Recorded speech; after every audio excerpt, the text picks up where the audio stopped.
नमस्कार, मी विशाल परदेशी. या बुलेटिनमध्ये आपलं सगळ्यांचं स्वागत. जाणून घेणार आहोत सकाळपासून आत्तापर्यंतच्या महत्त्वाच्या घडामोडी. अगदी झटपट सुरुवात करूया. ड्रग्ज प्रकरणात आर्यनच्या जामिनावर 20 ऑक्टोबरला निर्णय होणार आहे. त्यामुळे आर्यनचा जेलमधला मुक्काम आता वाढला आहे. आर्थर रोड तुरुंगात आर्यनचा मुक्काम असणार आहे. आर्यनच्या जामिनावरील निकाल राखून ठेवण्यात आला. बॉलिवूडच्या 2 अभिनेत्री ईडीच्या रडारवर आहेत. 2 अभिनेत्रींना दिल्ली ईडीनं समन्स बजावलंय. अभिनेत्री जॅकलिन फर्नांडिस आणि अभिनेत्री नोरा फतेही या दोघींना ईडीनं समन्स पाठवलाय. नोरा फतेही चौकशीसाठी ईडी कार्यालयात दाखल झाली, तर जॅकलिनला उद्या ईडीनं चौकशीसाठी बोलवलंय. एनसीबी अधिकारी समीर वानखेडेंना मुंबई पोलीस चौकशीसाठी समन्स पाठवणार होते. मुंबई पोलीस पाठ ठेवत असल्याचा गंभीर आरोप समीर वानखेडेंनी केला होता आणि त्यानंतर चौकशीसाठी आदेश देण्यात आले. मात्र त्यांना कोणत्याही चौकशीसाठी बोलावण्यात आलं नसल्याचं स्पष्टीकरण खुद्द समीर वानखेडेंनी दिलेलं आहे. गोवा विधानसभेसाठी भाजपनं जोरदार तयारी सुरू केली आणि याच निमित्तानं गोव्याच्या एका समारंभामध्ये अमित शहांनी काँग्रेसवर निशाणा साधलाय. काँग्रेसचं 60 वर्षांची काँग्रेसची सत्ता आणि एका बाजूला भाजपची 10 वर्षांची सत्ता, यामध्ये कुठलीच तुलना होऊ शकत नाही आणि त्यामुळे आज भाजप सत्तेत आहे असं वक्तव्य यावेळी अमित शहांनी केलं. तर दुसरीकडे सर्जिकल स्ट्राईकच्या संदर्भातही त्यांनी आपलं मत मांडलं. आता चर्चांची वेळ राहिली नसून जशास तसं उत्तर देऊ असं म्हणत केंद्रीय गृहमंत्री अमित शहांनी चीनला थेट इशारा दिला. विरोधी पक्षनेते देवेंद्र फडणवीसांनी काँग्रेसवर निशाणा साधला. केवळ गोव्यातच नाही तर संपूर्ण देशात काँग्रेसची अवस्था बिकट आहे आणि ज्यांचे प्रमुख नेतेच पार्ट टाइम जॉब करतात त्यांची परिस्थिती अशीच होणार असा टोला फडणवीसांनी लगावला. फडणवीसांनी तृणमूल काँग्रेसवर ही टीका केली आहे. बंगालमध्ये तिथं लोकशाही ला मारलं जातं आणि सत्ताधारी पक्षाबरोबर विरोधात लोक बोलले तर हातपाय तोडले जातात असं म्हणत त्यांनी टीका केली आहे. भाजप नेता चित्रा वाघ यांनी रुपाली चाकणकर यांच्यावर टीका करताना रावणाला मदत करणारी शूर्पणखा असा बोचरा वार केला. महिला आयोगाच्या अध्यक्षपदासाठी चाकणकरांच्या नावावर शिक्कामोर्तब झाल्याच्या बातम्या आल्यानंतर चित्रा वाघ यांनी ट्विट करून चाकणकरांवर बोचरी टीका केली. राज्य महिला आयोगाचं अध्यक्षपद त्याच्यावर नियुक्ती झाली तर मला आनंदच होईल, पण चित्राताई वाघ यांनी केलेल्या ट्विटवरील त्या बोचऱ्या टीकेला थेट प्रत्युत्तर देणं सध्या तरी रुपाली चाकणकरांनी टाळले. पण चित्राताई राष्ट्रवादीच्या महिला प्रदेशाध्यक्ष असतानाही माझे गुरु हे पवार साहेबच आहेत आणि राहतील असं रुपाली चाकणकर यांनी सांगितलंय. त्यांना या वादाच्या विषयावर बोलतं करण्याचा प्रयत्न केला, त्यावेळी त्यांनी हे उत्तर दिलं. रुपाली चाकणकर यांच्यावर चित्रा वाघ यांनी केलेल्या टीकेनंतर आता विद्या चव्हाण यांनी चित्रा वाघ यांना कोल्ह्याला द्राक्ष आंबट अशी उपमा दिली. इतकंच नाही तर गंभीर आरोप केलाय की महिला अत्याचाराचं भांडवल करत एका बलात्कारी भाजप नेत्यांकडून वसुली केल्याचं चित्रा वाघ यांनी वसुली केल्याचं त्यांनी म्हटलेलं आहे. नवाब मलिक यांची सुरक्षा वाढवली आणि त्यावरून भाजपचे मोहित भारती यांनी मलिक यांच्यावर टीका केली आहे. धमकी देणारे नवाब मलिक यांनाच आता त्यांच्या सुरक्षेत वाढ असा टोला मोहित भारतीय यांनी लगावला. भाजपचे गटनेते प्रभाकर शिंदे यांचं नगरसेवक पदही रद्द होण्याची शक्यता आहे. मुलुंडच्या निवडणूक निर्णय अधिकाऱ्यानं छाननी फॉर्मवर सही न केल्यानं मुलुंड पूर्व इथल्या 105 क्रमांक वॉर्ड निवडणूक प्रक्रियाच रद्द ठरवण्यात आली. लघुवाद न्यायालयाच्या दाखल याचिकेवर निर्णय झाला, मात्र या निर्णयाच्या अंमलबजावणीला 4 आठवड्यांची स्थगिती मिळाली आहे. आमदारांचा स्थानिक विकास निधी 2 कोटींवरून 3 कोटी करण्याचा निर्णय घेताना भविष्यात यात आणखी वाढ करण्याचा शब्द उपमुख्यमंत्री तथा वित्त आणि नियोजन मंत्री अजितदादा पवार यांनी सभागृहात दिला होता. हा शब्द अजितदादांनी पाळला असून आमदारांच्या स्थानिक विकास निधीत आणखी 1 कोटींची भरघोस वाढ करण्यात आलेली आहे. त्यामुळे आता प्रत्येक आमदाराला त्यांच्या मतदारसंघात विकास कामांसाठी प्रत्येक वर्षी 4 कोटींचा निधी उपलब्ध होणार आहे. मुंबई काँग्रेस अध्यक्ष भाई जगताप हे उल्हासनगरमध्ये आले असता त्यांनी विधानसभेचे विरोधी पक्षनेते देवेंद्र फडणवीस यांच्यावर टीकास्त्र सोडलं. माजी मुख्यमंत्री देवेंद्र फडणवीस हे कायमस्वरूपी माजी झालेत आणि माजी झाल्यामुळे त्यांच्या डोक्यावर परिणाम झाला असं त्यांनी म्हटलं. जळगाव जिल्हा मध्यवर्ती बँकेच्या निवडणुकीची रणधुमाळी सुरू झाली आहे. जिल्हा बँकेत सर्वपक्षीय पॅनल तयार केलं असून राष्ट्रवादी सर्वपक्षीय पॅनलकडून एकनाथ खडसे यांचा उमेदवारी अर्ज दाखल करण्यात आला. जिल्हा बँक निवडणुकीसाठी उमेदवारी अर्ज दाखल करण्यास सुरुवात झाली. नवी मुंबईत लोकसंख्येचा वाढता स्तर 60% पोहोचला आहे, जो इतर शहरात 10% आणि त्यामुळे पाणी पुरवठा करणारे मोरबे धरण भविष्यात कमी पडेल अशी माहिती उपमुख्यमंत्री अजित पवार यांनी दिली आणि त्यावर तोडगा म्हणून खोपोलीतील टाटा पॉवरच्या जाणाऱ्या पाण्यावर बंधारा बांधून नवी मुंबईला पाणी आणणार असल्याचं ते म्हणाले.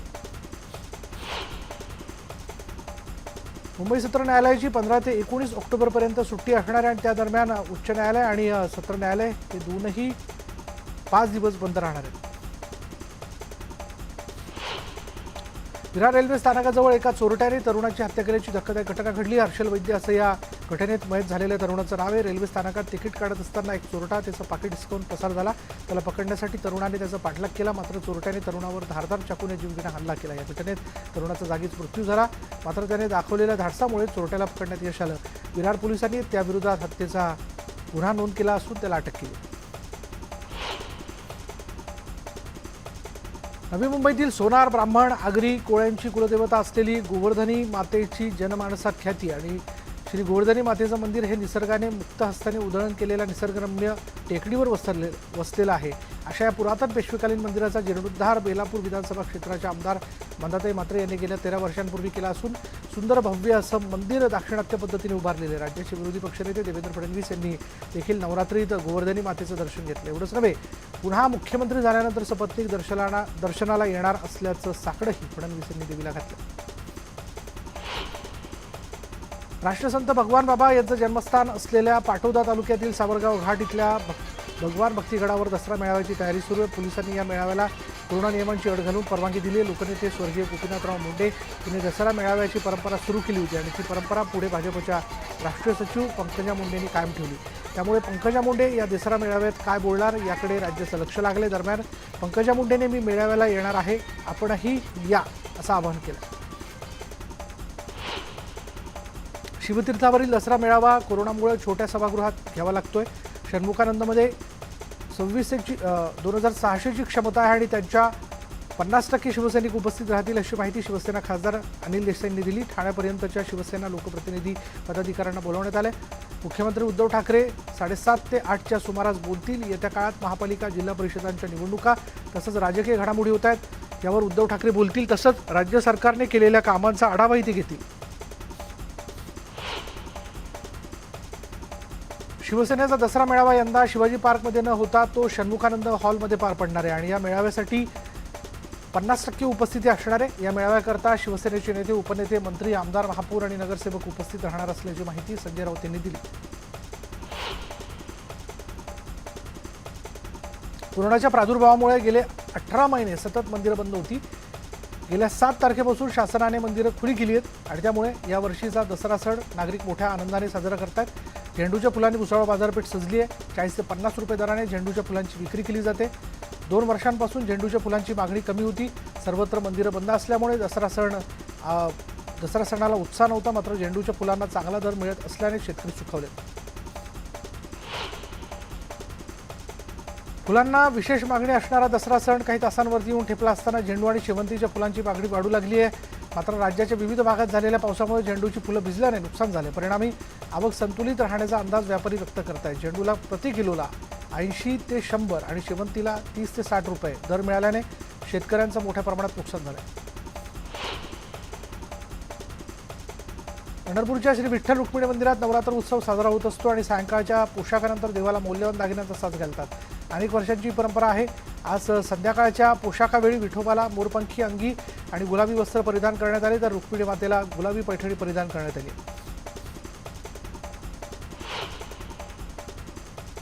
आणि यानंतर स्पीड न्यूज बुलेटिनमध्ये इथे वेळ झाली का ब्रेकची. ब्रेक घेऊयात, पहा फक्त न्यूज 18 लोकमत.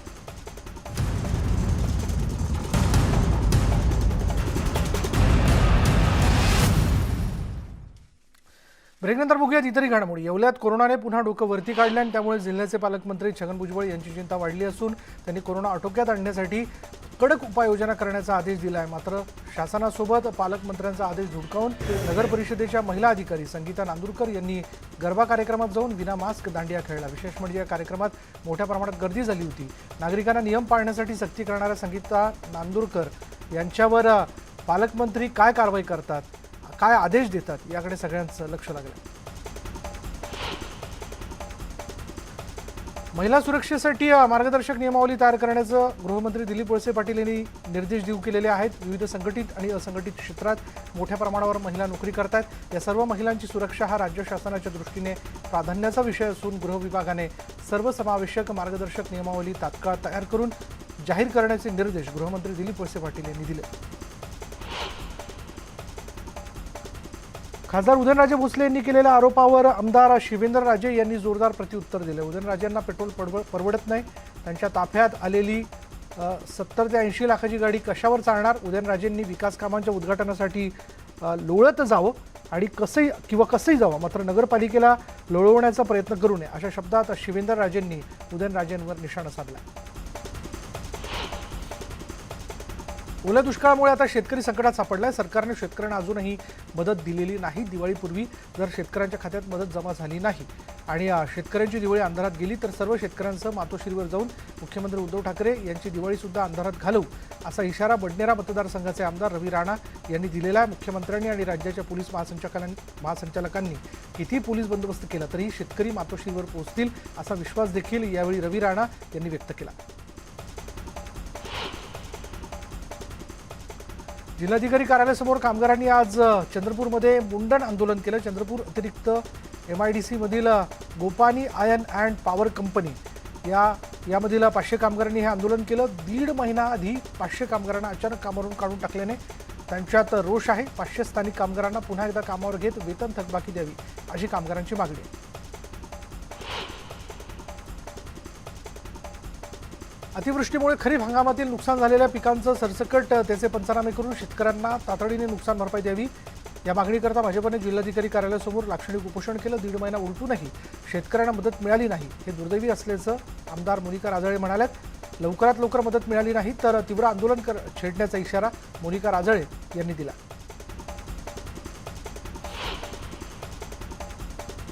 यानंतर स्पीड न्यूज बुलेटिनमध्ये इथेच थांबणार आहोत. पहा फक्त न्यूज 18 लोकमत.